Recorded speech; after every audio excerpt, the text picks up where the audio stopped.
Bitta kasallikni davolashda shuncha dorilardan foydalanishdan charchadingizmi? Shu dorilarni o'rnini bosib beradigan bir donagina mahsulotimiz bor desam, ishonasizmi? Rahmat.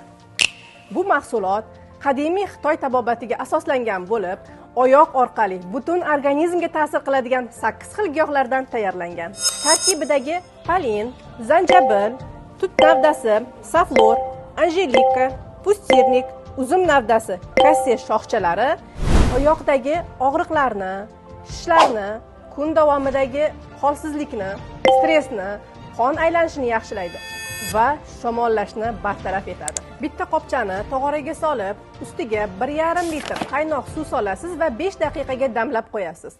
Suvingiz iligandan keyin oyog'ingizni 30 daqiqaga vanna qilasiz. Bu muolajani kuniga bir marotaba uxlashdan oldin qilishingizni tavsiya qilaman.